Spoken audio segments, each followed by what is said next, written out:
Mudar de país, no começo você não percebe, mas como todo aprendizado, é um trauma. Uhum.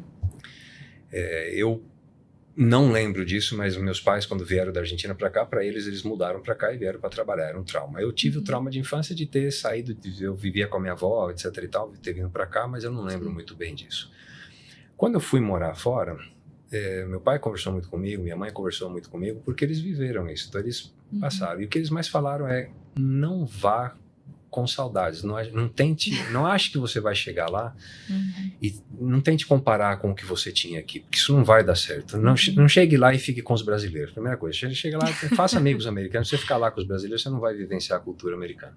Mas obviamente isso não deu certo. Você chega lá, a primeira coisa que a bolha brasileira te puxa, a bolha latina, porque tinha muito argentino, muito brasileiro, muito colombiano, muito mexicano lá, e você acaba ficando, você vai jogar bola, o pessoal fala: pô, você joga bola? É do Brasil. E aí você não tem jeito, aí você acaba ficando amigo de todo mundo. Mas o trauma é cultural, de como se desenvolve negócios, né? Você não tem a conexão emocional.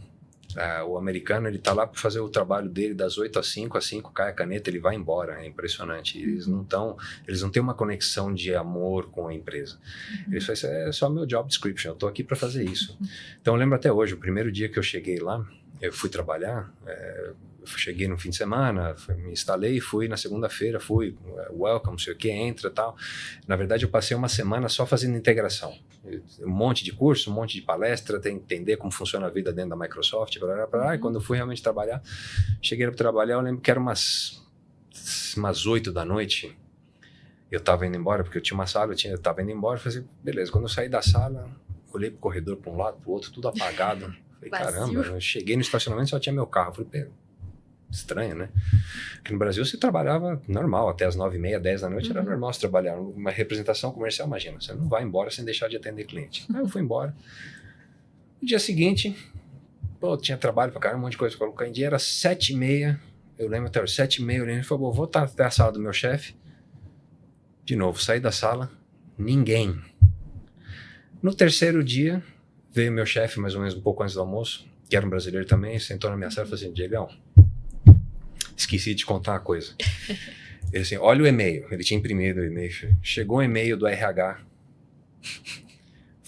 perguntando para mim se estava tudo bem com você, porque eu estava ficando muito tempo no escritório.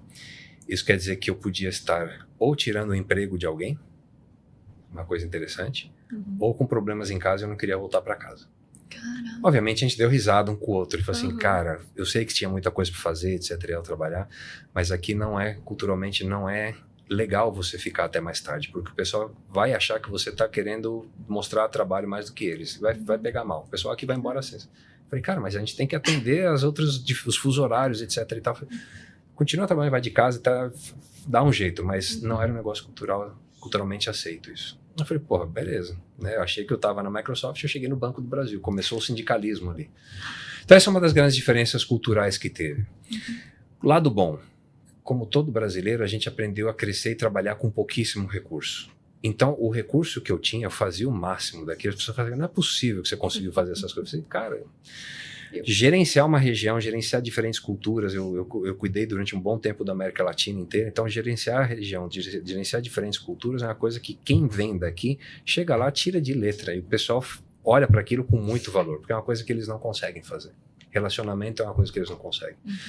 Então teve isso, fora a parte de clima, cultura, etc e tal, isso aí você se adapta e tira direita, porque você vai lá com sede de aprender. Então você aprende, puta, que legal isso, que legal aquilo, que legal. E as pessoas: pô, como é que é no Brasil? É verdade que no Brasil tem pobreza? É verdade, tem pobreza. É verdade que no Brasil as pessoas: como é que é no Amazonas? Você já foi pra lá? Eu falei: não. Como assim, você mora lá e não foi pra Manaus? Não, a gente vê pela televisão, a gente não vai pra lá. As pessoas não entendem isso. Na verdade, as pessoas não entendem a dimensão do Brasil. Uma vez eu mostrei um mapa, eu falei assim: cara, olha só, o Brasil continental é maior que os Estados Unidos continental. Entendeu? Daqui até aqui tem 7.000 quilômetros. Entendeu? Os caras não têm noção sobre isso. Então, essas são algumas pegadinhas de quando você vai para lá. Mas é muito bom, assim, é uma experiência única. Você volta, claro, eu voltei com uma bagagem. Tem muita gente hoje que tem, mas quando eu voltei, uma bagagem impagável. Muito bom.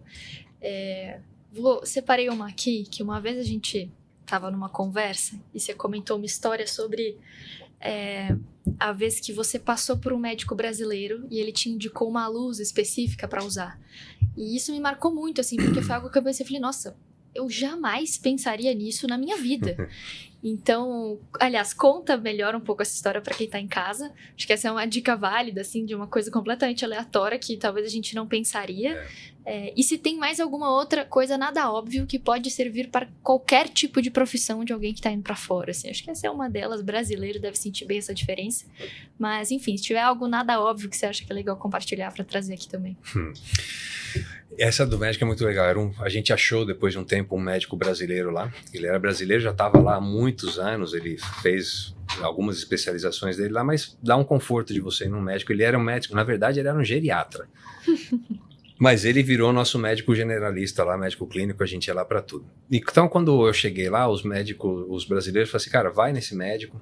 É o médico que atende todos os brasileiros, vai lá porque é importante você ter alguém para cuidar de você. E eu cheguei lá, ele virou do avesso, fez o check-up, etc. Então, a primeira coisa que ele receitou realmente foi uma lâmpada. Ele falou assim, olha, para você saber, Seattle, a região aqui, chama Evergreen porque chove muito, tá sempre nublado, chove muito. E o sol, a falta do sol no corpo humano gera depressão química. Tanto que os remédios de depressão, eles foram desenvolvidos na Universidade de Washington, que é lá. Por quê? Porque as pessoas tinham depressão química, não era emocional, depressão química mesmo. A falta do raio UVA, UVB, em contato com a pele gera, você começa a ter falta de serotonina, de dopamina, várias coisas assim, então isso gera. Então ele é uma lâmpada que simula os raios UVA, UVB, né, ultravioleta, que ele fala assim, põe no seu escritório, ou em casa, algum lugar, e fica exposto a essa luz pelo menos 15 minutos por dia. Então, todo dia, a gente chegava lá de manhã, ligava aquela luz, ficava exposto a você, né? Tentava ficar com pelo menos o braço para fora, o rosto, etc. e tal, para você não entrar em depressão química, né? Então, isso é uma das curiosidades que tem de um lugar como Seattle.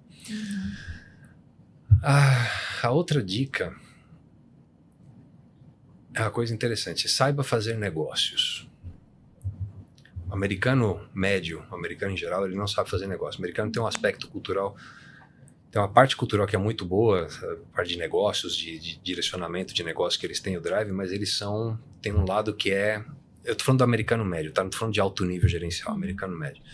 Eles não sabem fazer negócio, por quê? Porque eles acham que eles são o centro do mundo. Então não importa para eles a cultura diferente, a cultura que vale é a cultura americana, o idioma que vale é o idioma americano, então é um negócio que eles não conseguem entender e apreciar.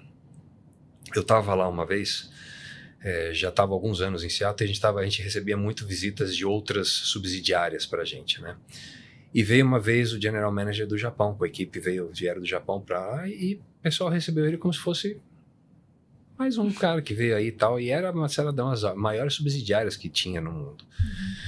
Pô, e eu olhei aqui e falei, cara, o cara é um general manager, né? O cara é o presidente do Microsoft Japão. E eu sentei com o cara, quando eu soube que os caras iam vir, a primeira coisa que eu fiz, a Microsoft tinha muita infraestrutura para você aprender de qualquer coisa. Tinha uma área lá que só se dedicava a preparar executivos para fazer negócios no mundo. Então eles tinham muito conteúdo para você estudar, como ir ao Japão, o que você tem que fazer, os costumes de negócio local, como ir para qualquer lugar. E eu peguei aquilo e falei, nossa, que maravilha, devorei aquilo. Então quando veio o pessoal do Japão, eu fui lá e estudei o negócio do Japão. Aprendi como é que se dá o cartão, tem todo um cerimonial para você. Ninguém sabia, ninguém estava nem aí para isso. E eu, quando o pessoal chegou, eu meio que tentei seguir a etiqueta corporativa japonesa. Isso chamou a atenção dos japoneses. E foi muito legal, porque eles estavam com muito problema de produto, etc e tal, problema de negócios. Tá? E eu, por ter recebido eles dessa forma, antes do senhor, né, o rapaz, ou do senhor ir embora, que era o general manager, eu não lembro o nome dele, ele virou para mim, ele me agradeceu, ele falou assim, Diego, você gosta de comida japonesa? Eu falei, olha, eu gosto, mas eu não conheço tanto. O que eu gosto talvez não seja comida japonesa. Eu falei assim, você gosta de sushi, sashimi, comida de filme? Eu falei, mais ou menos é o que tem a cultura no Brasil. Aí ele não tinha entendido que era do Brasil. Eu falei assim, ele sabia, o Brasil tem a maior colônia japonesa fora do Japão, etc e tal, então você deve ter bastante contato com isso. Eu falei assim, você é meu convidado, vem jantar comigo hoje. Eu falei, claro, não vou falar não, né? Ele conhecia um restaurante literalmente japonês em Seattle que eu jamais ia descobrir, não ia conhecer. E era tão japonês que ninguém falava inglês. Só a hostess, só a pessoa que te recebia falava inglês. Ele me levou lá, ele entrou, todo mundo conhecia ele, etc e tal, muito bacana. E ele me levou e fez como se fosse 7 pratos, não sei o que, fez experimentar um monte de coisa totalmente diferente. Aí eu aprendi o que era comida mesmo. E o desenvolvimento dessa relação, o japonês bebe muito, né? Eles tomam muito sake, eu não tinha esse apetite todo para bebida. Mas eu acompanhei ele, fui muito bem entendido. E o que deu de resultado nisso? Eu virei ponto de contato para eles. Eles tinham outras pessoas que eram ponto de contato, outras áreas tinham ponto de contato, eles não queriam mais saber dessa gente. Eu falei assim, não, eu quero que o Diego atenda a gente. Então isso deu um destaque em termos de carreira completamente diferente. Não é porque eu fui puxar saco nem nada, eu fui simplesmente me preparei para receber eles e desenvolver negócio de uma forma diferente. Então, uma dica, estude. Não é para você estudar balelas, mas estude como você vai fazer negócios. A relação interpessoal é um negócio que faz toda a diferença. Você tratar a pessoa bem, ela perceber que você pelo menos se esforçou para entender algum aspecto da cultura dela, abre portas de uma forma completamente diferente para você. Então, se você quer fazer bons negócios, quer ter desenvolvimento internacional, quer fazer carreira, aprenda a cultura local, respeite a cultura local, leve o seu jeitinho, mas faça isso, porque vai te dar um diferencial muito, muito, muito significativo em relação a todos os demais.